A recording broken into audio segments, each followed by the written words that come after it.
एक बार की बात है, एक शिष्य अपने गुरु के साथ एक आश्रम में रहता था। वो शिष्य बहुत आलसी था।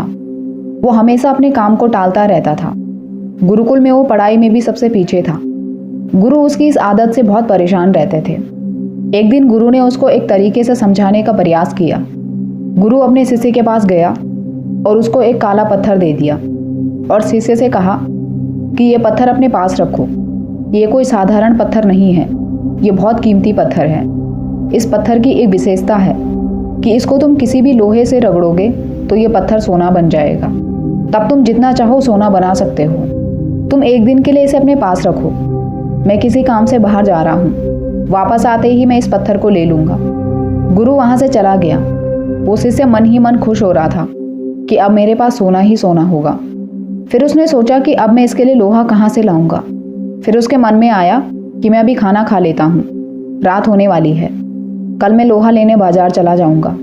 वो सोते हुए अमीर बनने के सपने देखने लगा। जब वो सुबह उठा तो उसने सोचा अभी मेरे पास शाम तक का समय है, अभी मैं पहले नाश्ता कर लेता हूँ।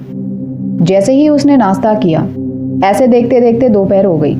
फिर उसने दोपहर का खाना खाया और उसे नींद आने लगी। उसने सोचा मैं थोड़ी देर सो जाता हूँ।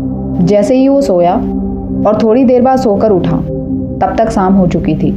फिर उसने उठते ही सोचा कि मेरे पास कम ही समय है, मैं बाजार चला जाता हूँ। जैसे ही वो आश्रम से बाहर निकला, तभी उसने अपने गुरु को दरवाजे पर पाया। गुरु ने उससे वो पत्थर वापस ले लिया और कहा, तुम्हारा समय खत्म हो गया है।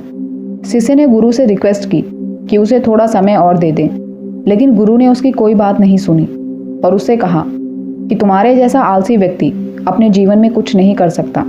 तुम्हारे पास एक दिन का समय था जिससे तुम जितनी मर्जी चाहे सोना बना सकते थे, लेकिन तुम्हारे आलस की वजह से तुम कुछ नहीं कर पाए। अब मैं तुम्हें एक मिनट के लिए भी यह पत्थर नहीं दूंगा। तुमने आलस के कारण अमीर बनने का एक सुनहरा अवसर खो दिया। शिष्य को बहुत पछतावा हो रहा था। अब वो समझ चुका था कि गुरु उसे क्या सिखाना चाहते थे।